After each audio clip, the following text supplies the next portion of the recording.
aqui com o Ellison Amarelo, o nosso futuro vice-prefeito, e numa conversa aberta, uma conversa franca com o mesmo, a gente queria saber, primeiramente, obrigado por ter nos presenteado aqui com a sua visita, queria saber como é que ficaria o PMDB após 30 dias das eleições municipais, já que teve uma participação muito importante, e a situação do PMDB a nível municipal, na sua avaliação, como é que fica, Wellington, a partir quando você sentar na cadeira junto, como o Dr. Marcelo mesmo garantiu que o PMDB vai ter uma participação direta no governo, o vice-prefeito vai estar atuante, como é que você vê a situação do PMDB a nível municipal?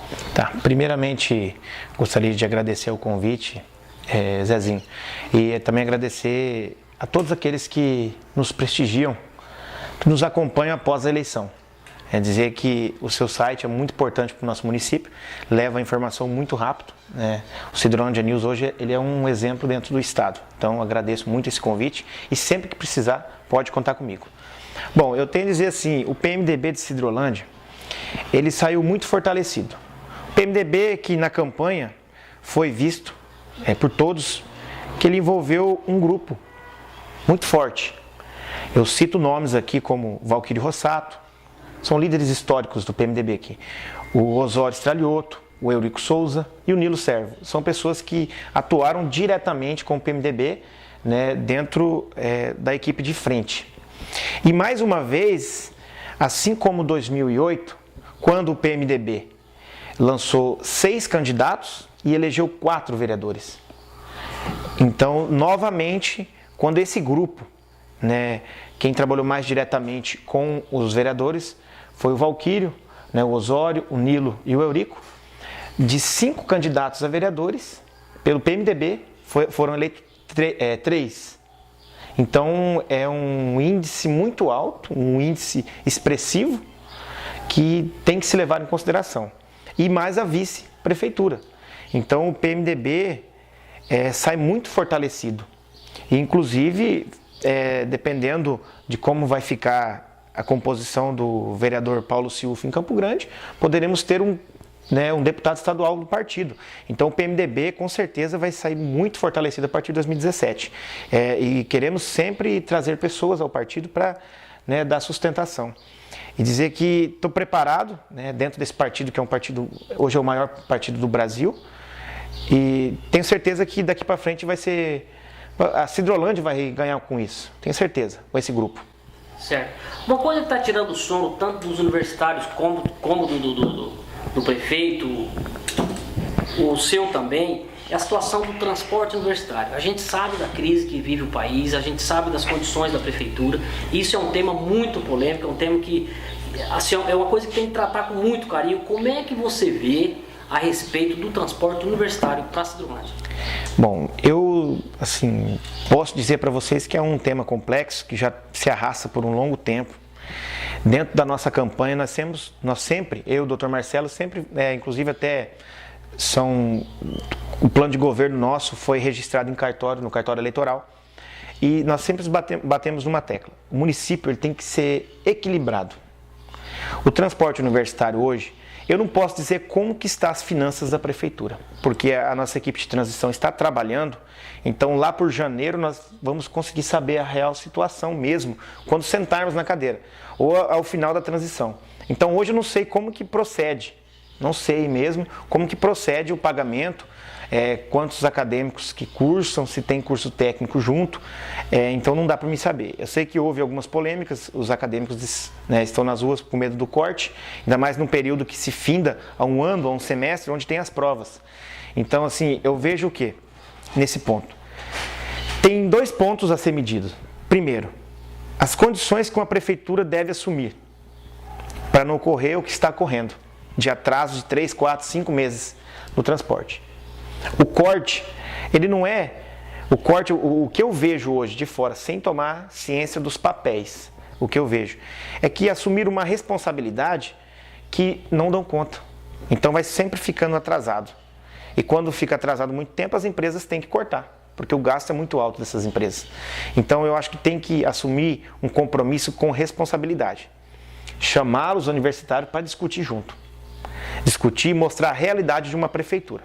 Mostrar, ó, nós aqui arrecadamos tanto, ser muito transparente, arrecadamos tanto, podemos investir isso, porque tem índices da educação e da saúde que são constitucional, que tem que ser aplicado. Então não dá para você... E todo mundo sabe que o país, não só Sidrolândia, passa por uma crise muito profunda. E 2017 diz que a crise vai ser ainda maior. Então o que eu vejo, tem que chegar a um ponto, de acordo com os universitários, com a categoria dos universitários, com o prefeito. Para quê? Para se equilibrar, para que as empresas também não sofram e os universitários também. Para não ficar essa incerteza, que além dos universitários ter que estudar para as provas, tem final de semestre geralmente tem o TCC, monografia, essas coisas, tem a incerteza de que talvez não tenha o transporte no dia. Então tem que chegar a esse ponto para acabar com essa polêmica. Eu acredito que um diálogo entre os universitários e o prefeito, o vice-prefeito, os vereadores também, os secretários, eu acredito que dá para chegar num ponto certo nessa administração. E uma responsabilidade maior, porque o orçamento de 2017, ele vai ser aprovado agora, nesta gestão. Os vereadores, os atuais vereadores devem aprovar. Eu acredito muito que os vereadores hoje, eles sabem muito bem como funciona, né, o orçamento para o ano que vem. Eles têm que aprovar conhecendo a situação financeira da prefeitura. Eles têm que, quem não sabe da atual situação, tem que ir lá buscar. Antes de fazer qualquer emenda, antes de pedir qualquer aumento, antes de cortar. Então, para reajustar, para o quê? Aprovar algo que a prefeitura não dá conta, para fingir que está do lado dos universitários. Então, tem que parar, porque acontece, isso vai prejudicar só uma parte, não a prefeitura, vai prejudicar os universitários. Você querer aumentar uma subvenção do transporte público sem saber se tem esse dinheiro, não vai adiantar.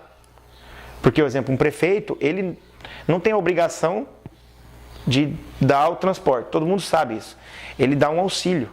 Então tem que ser um auxílio com responsabilidade para não prejudicar os acadêmicos, igual hoje nós estamos observando. Então tem que ser muito responsável. As pessoas que forem aprovar esse orçamento, os vereadores que forem aprovar, tem que ter prudência na hora de agir.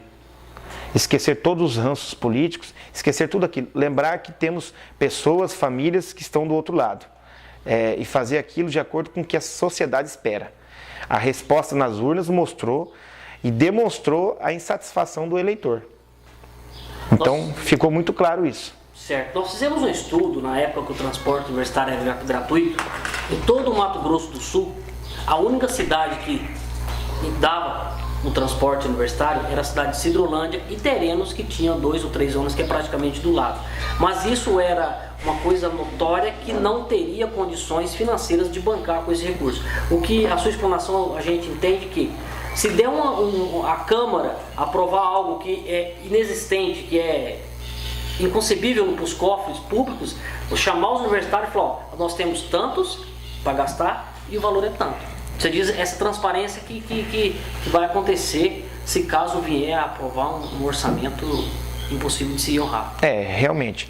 O transporte público, do transporte universitário, com 100% de gratuidade dentro de um município, ao meu ver, eu tenho que só depois da transição que eu vou conseguir saber a situação financeira. Mas ao meu ver, ele é inviável, porque é uma demanda que ela cresce muito. Então tem que ter um controle. Um prefeito tem que ser responsável por isso. Eu acho que tem que sentar e discutir com os acadêmicos. Eles têm que saber. O que a população fica mais brava, no geral, não só dos universitários, é não saber o que é feito e como é feito as coisas dentro da prefeitura. Não ter acesso a um contrato, de uma prestação de serviço. Isso acaba deixando as pessoas furiosas. Porque se as pessoas souberem quanto tem em caixa na prefeitura, quanto gasta por mês, onde aplica o dinheiro, eu tenho certeza que elas terão a consciência de que não é o prefeito que não quer dar, é que a prefeitura não tem condições. Então, tem que se agir com prudência para não prejudicar as outras áreas. Eu acredito muito nisso. E assim, essa discussão, ela tem que ser levada com os universitários, isso sem dúvidas. Amarelo, nós estamos, para a gente finalizar, uma coisa que todo mundo sabe, nós estamos há poucos dias aí da eleição para a presidência da Câmara Municipal de Vereadores. Nós sabemos que isso é um tema de suma importância, mas a gente está sentindo que o governo, o Marcelo, você, nós sabemos assim que está aberto às negociações, mas que não tem assim uma definição por parte de você e do Marcelo. Vocês estão neutros, no sentido assim de não interferir no poder legislativo, executivo.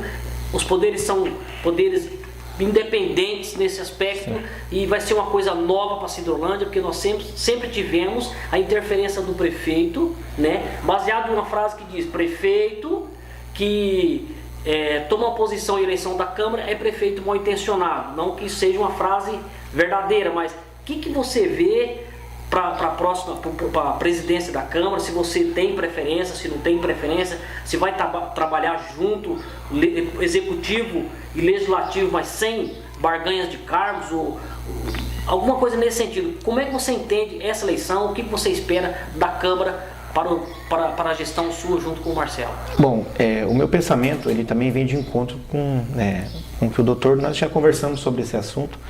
Eu acho muito importante que os poderes eles realmente são independentes. Eles têm que agir com harmonia. Quando um poder e o outro poder não agem em harmonia, só tem uma parte que vai sair prejudicada. Não é a parte dos vereadores nem a parte do prefeito, é a população. Então, se for ficar esse jogo de briga entre o legislativo e o executivo, vai acabar o quê? A população sofrendo. Trava tudo. Então, o que eu penso nesse sentido? A Câmara tem que agir conforme ela tem os seus requisitos.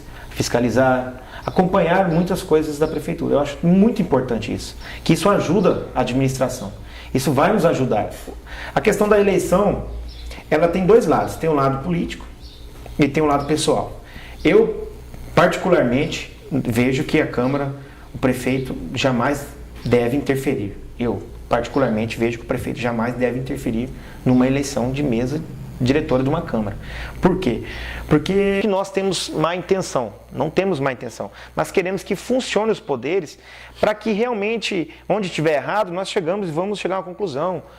Aqui está errado, vamos arrumar então. Não te fazer de birra, travar as coisas de birra. Essas coisas não podem acontecer.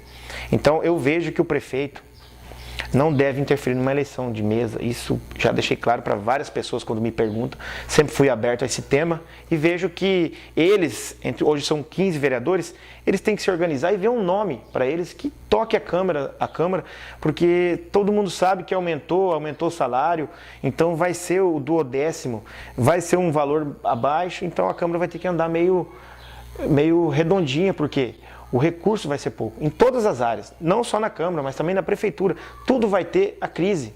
Então tem que agir com responsabilidade. Eu acredito que os vereadores, os 15, eles estão cientes, eles sabem o que fazem de melhor.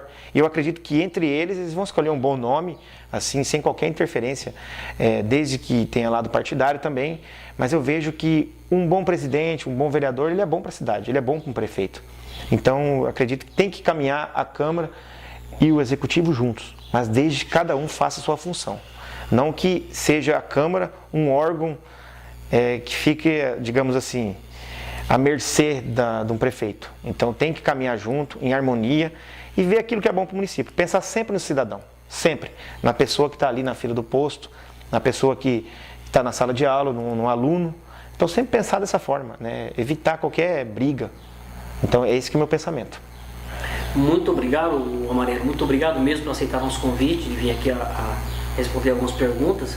E deixamos as portas abertas, ou as suas considerações finais, ou alguma coisa que você queira acrescentar que eu não lhe perguntei. Fique à vontade e muito obrigado pela sua presença. Obrigado, Zezinho. Obrigado ao pessoal do Cidrolândia News, né?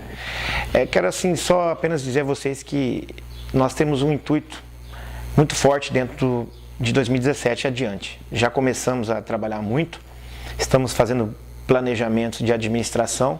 Acreditamos muito numa administração mais gerencial, uma administração com uma governança melhor, que venha com a cooperatividade entre a sociedade. Uma prefeitura que venha a ser aberta às opiniões das pessoas, ouvir muito o cidadão, chegar ao problema mais rápido, não se fechar.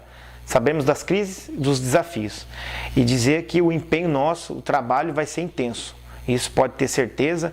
E eu tenho certeza que também que nossa equipe que foi escolhida já, o primeiro escalão, eles estão muito empenhados e falam a mesma linguagem nossa, que é a linguagem de trabalhar muito por Cidrolândia. Então eu quero agradecer o espaço, outras oportunidades, pode contar comigo, né, coloco à disposição e gostaria de deixar um abraço a todos os seus internautas que acessam, que é um site muito acessado no estado, não só em Extremópolis, mas no estado também, tá? Muito obrigado a todos.